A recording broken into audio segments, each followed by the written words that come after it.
Insistentemente el Evangelio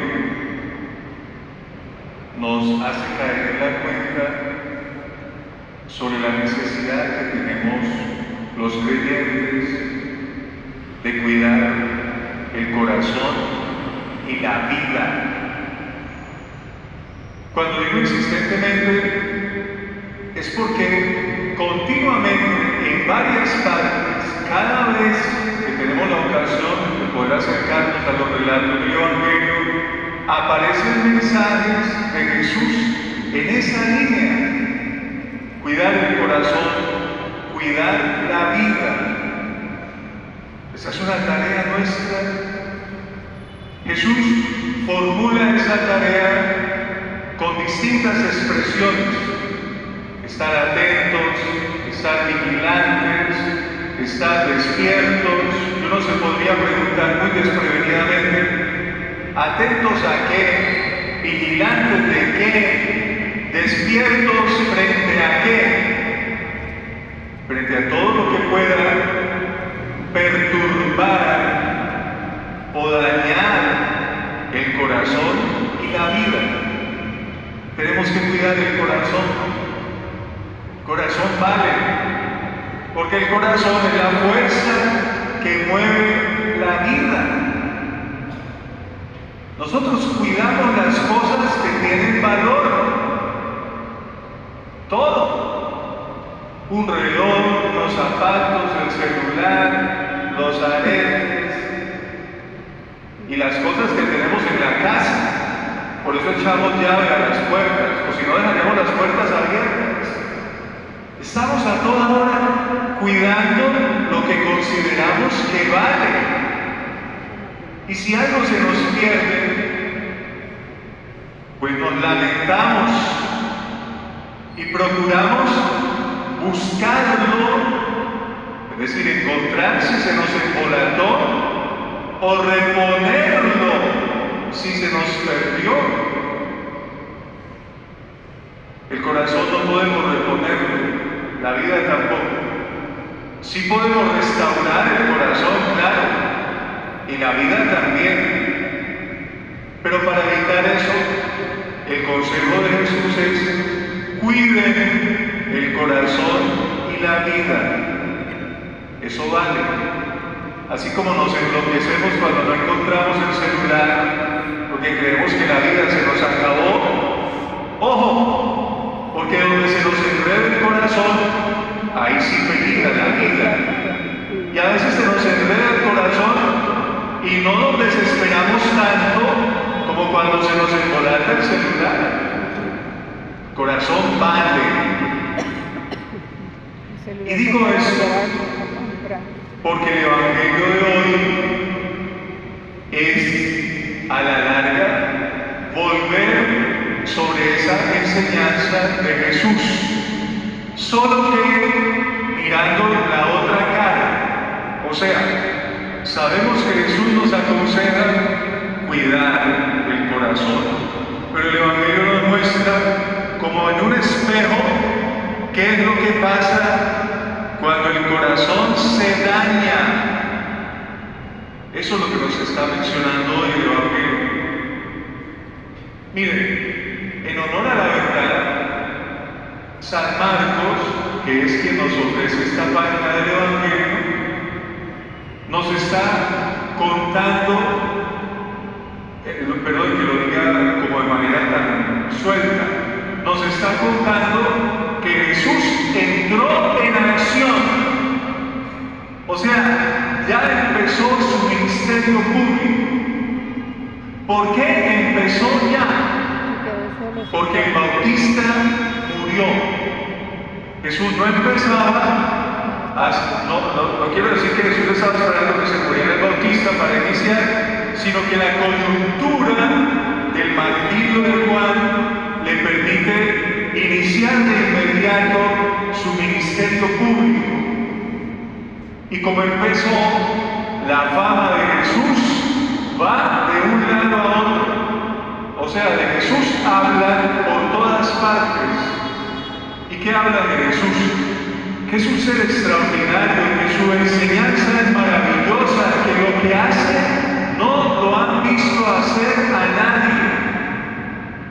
hasta en el propio palacio, el palacio del rey Herodes, llegan noticias acerca de Jesús. Y la gente se pregunta, ¿quién es este que hace tantas cosas? Y algunos creen tener respuesta. Ese puede ser el profeta Elías de la antigüedad, o puede ser uno de los antiguos profetas. Hasta Herodes se atreve a opinar. San Marcos nos dice que frente a toda esa realidad de la fama de Jesús, Herodes dice, ese es Juan, a quien yo decapité. Lo que pasa es que seguramente resucitó y ahora de nuevo está predicando y está haciendo obras extraordinarias. Pero ese del que hablan tiene que ser Juan. Y entonces el evangelista, aprovechando eso, nos cuenta la historia del martirio de Juan. Y es ahí donde quiero que pongamos la mirada, porque en la historia del martirio de Juan aparecen varios personajes con el corazón dañado o corrupto, o como lo quieran decir, pero indudablemente no es la realidad de cuidar el corazón, es todo lo contrario. Miren lo que dice el relato. En el relato, de inmediato se nos hace saber que Herodes se robó la mujer de su hermano. Y lo que notamos ahí es una cadena de pecados. Y eso nos permite de inmediato detectar una realidad frente a la cual tenemos que estar muy atentos. ¿Cuál? Casi siempre, oiga esto, casi siempre detrás de un pecado viene otro. Por eso hay que cuidar el corazón. Casi siempre detrás de un pecado viene otro. Toda la historia del martirio de Juan es una cadena de pecados. El Herodes se le roba a la mujer a su hermano, adulterio. Pero bueno, perdonen también que lo diga de manera tan brusca. No es que la mujer fuera una inocentona, no. Porque ni corta ni perezosa se va detrás del otro y deja a su marido. Adulterio. Y el relato empieza, cuando nos están contando acerca del martirio de Juan, empieza diciéndonos que Juan había Herodes había metido a Juan a la cárcel. ¿Por qué? Por orgullo. ¿Por qué orgullo? Porque Juan no se callaba, sino que constantemente le estaba recordando al rey que había cometido un pecado, y era un pecado grave, el del adulterio. Y por supuesto, el rey, en boca de todos, estaba desprestigiado. Así que querían meterlo a la cárcel, y lo hizo efectivamente por orgullo. Luego se nos recuerda que el motivo del orgullo era el adulterio. Luego dice el relato que la mujer de Herodes, precisamente porque Juan no se callaba, quería mandarlo a matar, pero no podía, la gente lo tenía en estima. Pero llegó un día, por el cumpleaños de Herodes, en el que se ofreció un gran banquete, gula. Y en el banquete entra la hija de Herodías, que se había preparado para esa celebración, entra a danzar con el ánimo de cautivar a los convidados. Lujuria. Mire que no es sino hurgar un poquito el relato para ir descubriendo cómo van apareciendo una serie de situaciones que dañan el corazón. Y al final hay engaño,